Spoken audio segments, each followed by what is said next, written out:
opportunity to come on the podium and say a few words. Before I start, I'd like to greet the Most Honorable Principal, Lieutenant Colonel Monir Ahmed Kadri, Vice Principal, Mr. Asaf Hussain Chaudhary, respected guardians, fellow colleagues, and of course my beloved student, with Assalamu alaikum and a very graceful morning. Good morning.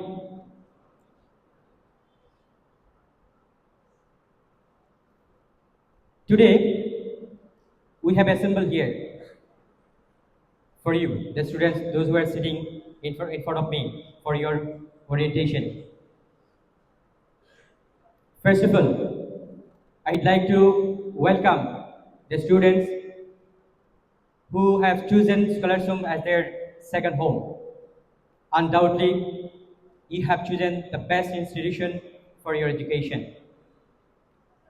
I'd like to congratulate you and your parents for the excellent decision.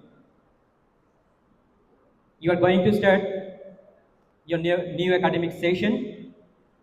As you know, something new is always challenging and amazing, and it's depend on how it will maintain by you, or how you will overcome the challenges. I'd like to extend my heartiest wishes for you all for your new academic session 2024 and 25. I am going to talk about the examination and the examination process of Scholarsum. So I think it's better to speak in Bangla, as a portion of students, they have come from Bangla version. Actually, পরীক্ষাটা হচ্ছে ছাত্রদের জন্য সবচেয়ে কষ্টের। পরীক্ষা হচ্ছে ছাত্রদের জীবনের একটি অপরিহার্য অংশ।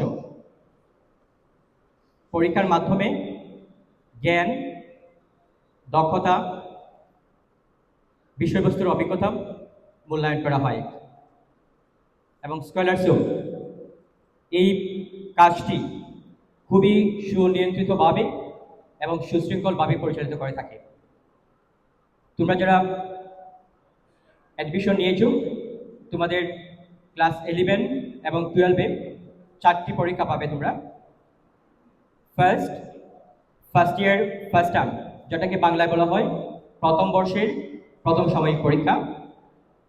Second, first year final examination, যেটা হচ্ছে প্রথম বর্ষের সমাপনী পরীক্ষা। এবং দ্বিতীয় বর্ষে ওঠার পরে তোমরা এইচএসসি প্রি টেস্ট, এইচএসসি প্রাক নির্বাচনী পরীক্ষা, এবং সর্বশেষ হচ্ছে এইচএসসি টেস্ট, এইচএসসি নির্বাচনী পরীক্ষা। কিন্তু সবচেয়ে গুরুত্বের বিষয় হচ্ছে তোমাদেরকে প্রতিটি ক্লাসে পাস করে পরবর্তী শ্রেণীতে উন্নীত হতে হবে। There is no alternative to go or to promote. So তোমাদেরকে খুবই মনোযোগের সাথে পড়তে হবে, কারণ কেউ যদি ফার্স্ট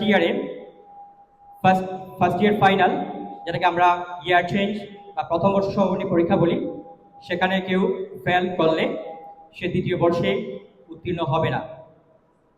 সেই ক্ষেত্রে পড়াশোনা করে পাস করতে হবে। সেম ওয়াইজ যারা এসএসসি টেস্টে ফেল করবে, তারা কেউ কিন্তু ফাইনাল পরীক্ষায় বসতে পারবে না। সেই ক্ষেত্রে তোমাদেরকে খুবই গুরুত্ব সহিত পরীক্ষাগুলো দিতে হবে এবং প্রতিটি পরীক্ষা সফলতার সাথে পাস করতে হবে। পরীক্ষার সাথে আরও কিছু সংশ্লিষ্ট আছে, সেগুলো হচ্ছে তোমাদের শ্রেণী পরীক্ষা বা ক্লাস টেস্ট, আমরা যেটাকে বলি ক্লাস টেস্ট। তোমাদের প্রতিটি টার্মেই তোমাদের সাবজেক্ট টিচাররা কয়েকটি ক্লাস টেস্ট নেবেন, এবং সেখানে মার্কস হচ্ছে তোমাদের 20 নম্বর মার্কস বরাদ্দ আছে তোমাদের ক্লাস টেস্টের জন্য। এবং আরেকটি বিষয় হচ্ছে তোমাদের সাথে, যেটা অলরেডি তাইবা ম্যাডাম বলে গিয়েছেন, অ্যাটেন্ডেন্স। আমরা যদি আমাদের মানবন্ধনটা দেখি, সেখানে আছে তোমাদের অ্যাটেন্ডেন্সের মার্কস হচ্ছে 10। ক্লাস টেস্ট এবং অ্যাটেন্ডেন্সের টোটাল মার্ক হচ্ছে 30 নম্বর। সেই ক্ষেত্রে কেউ যদি নিয়মিত না আসে, ক্লাস টেস্টে উপস্থিত না হয়, তাহলে তার জন্য পরীক্ষায় পাশ করা খুবই কষ্ট। কারণ আমরা প্রতিটি পরীক্ষায়, আমি যে 4টি পরীক্ষার কথা বলেছি, প্রতিটি পরীক্ষার মার্কসই হচ্ছে 100।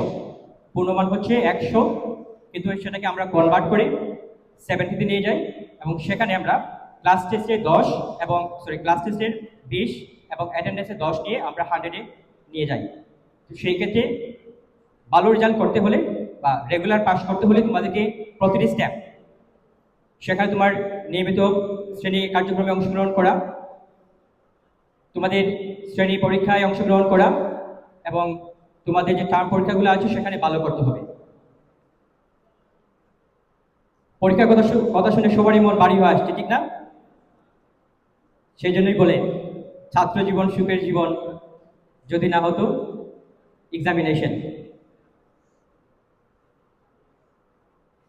সবকিছুর পরে মানুষ যা চায় তাই করতে পারে। আমরা এতক্ষণ অনেক কিছু শুনেছি, অনেক নিয়ম শৃঙ্খলার কথা শুনেছি, কিন্তু তোমরা শুনে খুবই খুশি হবে যে আমাদের যে বিগত বছরে আমরা যে স্টুডেন্টগুলো পেয়েছি সবাই কিন্তু এই ডিসিপ্লিন, এই পরীক্ষা পাশ করেই বেরিয়ে গিয়ে আজকে বিভিন্ন জায়গায় প্রতিষ্ঠিত হয়েছে।